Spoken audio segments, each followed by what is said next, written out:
4 of our Airbrushing Basics series, we're going to talk about spraying and cleaning your airbrush. But before we do that, let's take a minute or two to talk about safety equipment and tools that we'll be using when we airbrush. In regard to safety, one of the most important tools I have on my workbench, or safety pieces, is this airbrushing booth.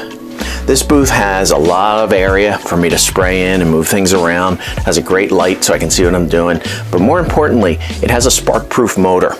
The spark-proof motor eliminates any chance that caustic fumes or flammable fumes could ignite a fire. If you don't have an airbrush booth, make sure that your space that you're working in is well ventilated. A lot of open windows, fans in the windows, draw out any of the fumes, get them outside. You don't want them around your workbench. And also, if you don't have a spray booth with the spark resistant motor, make sure that you don't do really long extended periods of spraying and create a lot of fumes and vapors. So keep it short, make sure you draw out or vent out all the fumes and vapors. Speaking of fumes and vapors, you don't want to be breathing them in either. So make sure that you protect your lungs with a mask. If you're spraying waterproof or water-based paint or alcohol-based acrylics, things like that, you can use a cloth mask. Make sure you cover your face nice and tight so you're not breathing any of that in. If you use lacquers or enamel-based paint, make sure that you have a respirator. This is really important. Those fumes are really caustic and they can hurt you, so make sure that you cover your face, don't breathe it in, because once it's in there, it's going to stay. So respirator or cloth mask, very important. Also, protect your skin. Get yourself a box of these rubber disposable gloves, nitrile gloves. I always keep a box on my workbench. When I'm done, I just pull them off, throw them away in the trash can. I keep a sealed trash can with a lid so that when I put the stuff in there, I can seal it off. And once I'm done spraying everything, I tie up the bag inside and throw it away. So make sure you protect your skin, protect your lungs, and ventilate the area that you're working in. So let's take a little look at the tools now. Let's talk about some of the tools that I have on my workbench here. The first thing we'll talk about is when we mix paint, what do we use? Obviously, you have your bottle of paint from whatever manufacturer. I keep these little glass cups on my workbench, and you can see they have little gradations on them. They have little marks on them so that I can measuring marks. How much paint, how much thinner. As we all know, most paint you have to thin down. Not all, but most paint. So you want to know how much paint and how much thinner you're putting in and mixing it together. So these little glass cups are really great. I don't use plastic because if I use lacquer thinner or enamel thinners, it could eat into the plastic. So I always use glass cups. The other thing you want to have on your bench are empty glass jars. These are important because when you spray and you're airbrushing, you're always going to have some extra paint in the airbrush when you're done, most of the time. What I like to do is I like to pour off the excess paint into a jar and seal it. That way, when I go back later and I have to touch up, I already have some pre-mixed paint. You just pour it right in the airbrush and spray it. Plus, you don't want to waste paint. I mean, it's expensive these days and you don't want to just throw it away. So glass jars, all the different manufacturers make them. They're cheap. Make sure you get them. I always have about a half dozen of these on my bench. As far as transferring the paint from the paint thinner into your paint, you want to use these little pipettes. These are little eyedroppers, basically. You can get them in, these are plastic ones that I use for water-based and acrylic paints. And you can also get glass eyedroppers to use for lacquer thinners and so forth. They come in little packs. You can see I have an AK set here. Come in like 8 to a dozen. These are great little pipettes. As far as cleaning your airbrush goes, this little overspray pot is a handy tool to have on your workbench. You say, what is that? This is basically for when you're in between colors. I'll spray a color, and when I'm done, I'll clean it out, put my paint into the jar, and I'll put some thinner in there and spray it through. So when I'm spraying thinner through the airbrush to clean it, I put it in this little pot and spray it. It catches all the fumes and it catches the thinner, and I can empty it later, clean it out, and you don't create a lot of fumes and excess paint in your work area. So little overspray pot. I think Vallejo makes these. Great tool. When we get down into cleaning the airbrush, we use 2 different types of tools. We use these little cotton swabs. I like the Tamiya swabs because they make about 4 different sizes. Little pointy ones, little square ones, little blunt ends. So these little cotton swabs are really useful. I always have these on my workbench. I also keep nylon brushes on my workbench. These are just little plastic nylon brushes. Different manufacturers have different types. So these are used to go into the nozzles and clean out the nozzles. And you'll see when we clean the airbrush, you'll see how I use these. Also, I always keep some inexpensive plastic paint brushes. These are like craft paint brushes, so that when I put some thinner into the cup to clean it out, I can swirl it around and clean the cup off with these cheap brushes and not worrying about, damaging a really good paintbrush. Always keep paper towels on your workbench. You're going to go through a lot of those. They're important. And the other thing I have here that's nice is this little airbrush holder. I just got this recently and it's really useful. You can mount a couple different airbrushes on there as you're spraying. Holds them nicely on the workbench. So that's tools. Let's take a look at spraying and cleaning your airbrush.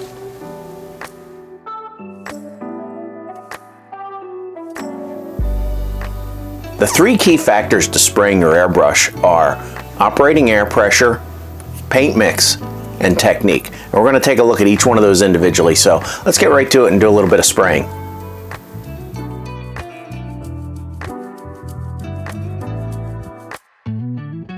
We'll be using two sources of air, a hobby compressor and a can of Badger Propel canned propellant. We will need to adjust the air pressure for fine work done at low pressure and heavier work done at high pressure. The compressor needs to have a regulator to adjust the PSI, or pounds per square inch. The propellant can's pressure is adjusted by turning the regulator knob. The pressure on the can is more limited than the compressor. Lower pressure, 10 to 15 pounds per square inch, is used for fine work. Your paint needs to be mixed thinner to avoid clogging the airbrush tip, and you also require more coats of a thinner paint. High pressure, up to 20 pounds per square inch, is used for heavier work. At higher pressure, the paint doesn't require as much thinner. The tip doesn't clog very easily, but you will have more overspray.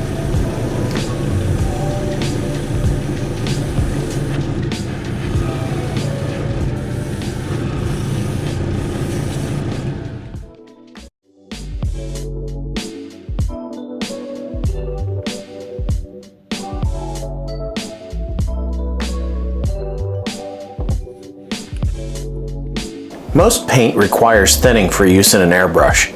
The basic consistency of your paint should be like that of whole milk.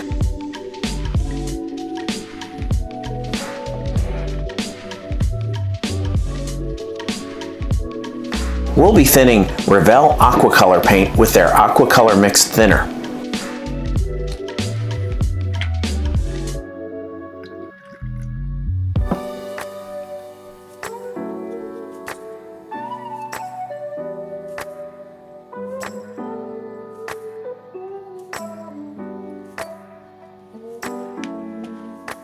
With most paints, I start with a 1-to-1 or 50-50 mix of paint and thinner and adjust the mix by adding more paint or more thinner.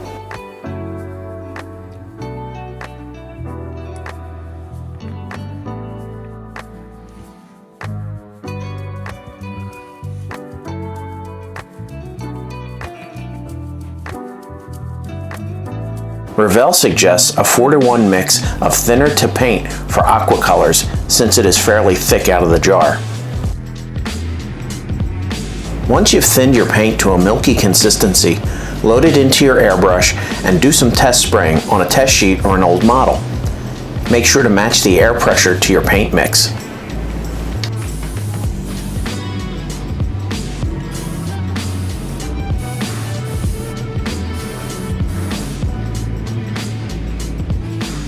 Let's look at some airbrush techniques and good practices.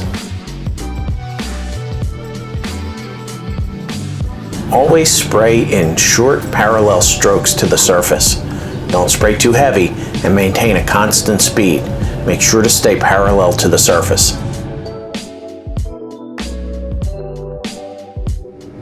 Learn to trigger. Best results are achieved by a good constant motion. Start your motion before pressing the trigger. Follow through the motion after releasing the trigger.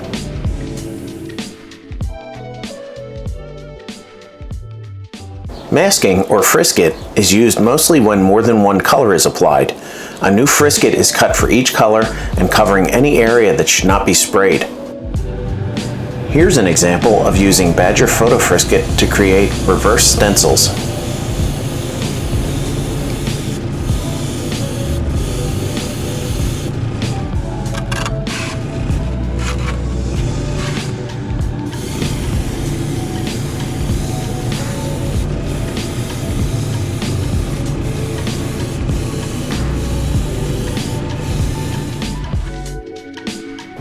After the paint has dried, remove the frisket to reveal the areas that were masked off.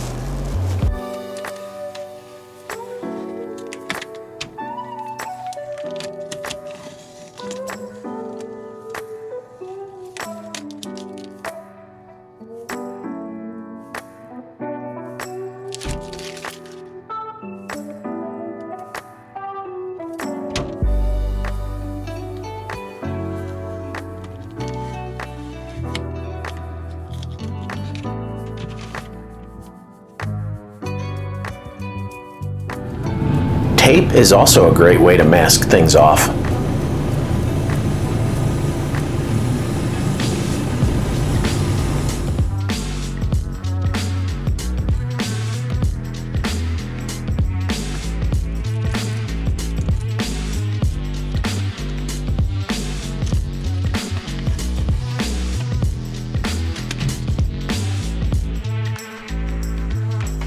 Frisket and masking tape produce hard edges. Create soft edges by using soft materials such as a paper towel held slightly above the surface to create a soft edge.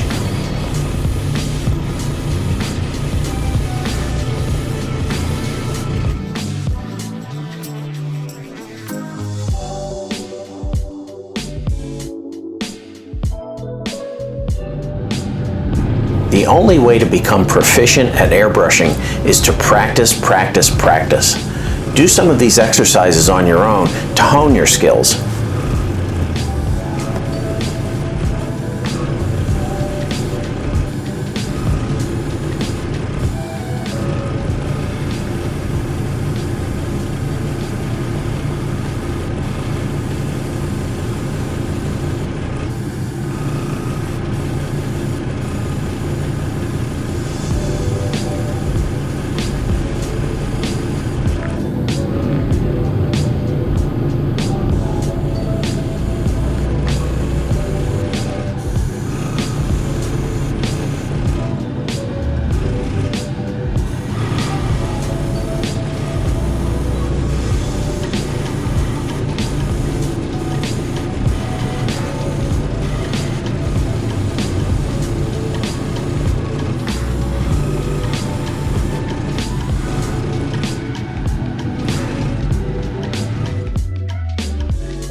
One of the most important aspects of airbrushing is learning how to keep your airbrush in good shape, or how to clean it.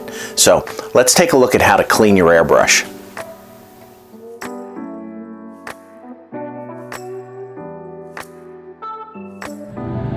To clean your airbrush between color changes during a painting session, you'll need some airbrush cleaner or the appropriate solvent, glass jars, and a paintbrush.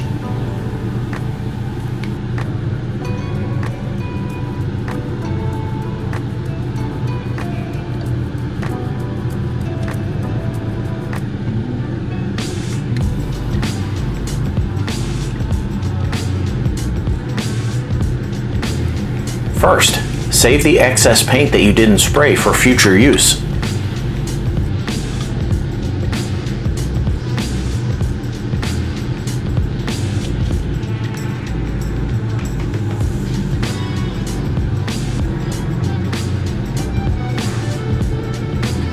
Next, use a pipette to add some cleaner to the airbrush reservoir. Use the paintbrush to clean the inside of the reservoir before spraying it through the airbrush.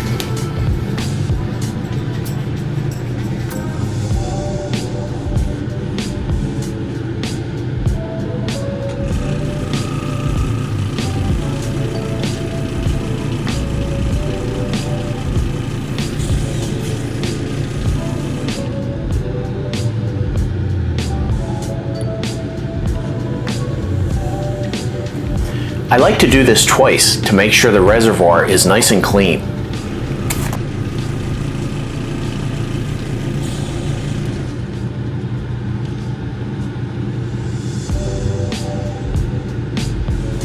Now remove the needle, wipe it down with some cleaning fluid, and dry it with a paper towel.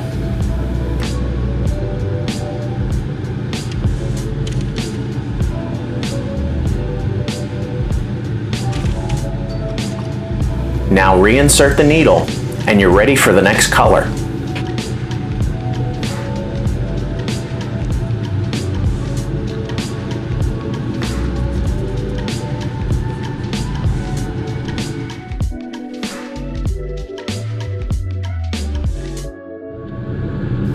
To clean the airbrush at the end of a painting session, first, carefully remove the needle.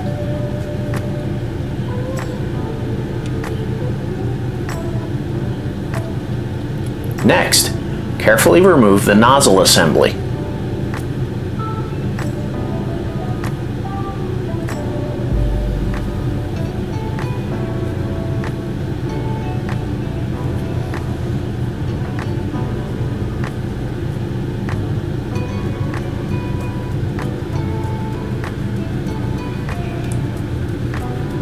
Now use a nylon brush dipped in cleaner or solvent to clean the main chamber of the airbrush.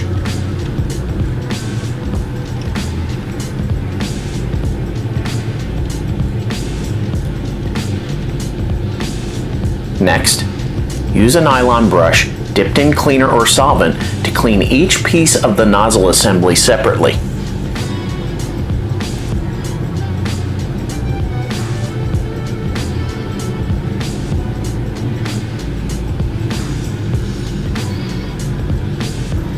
Now clean the needle.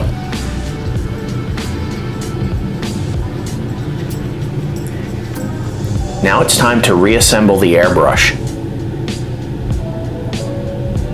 Be careful when assembling not to damage any of the parts.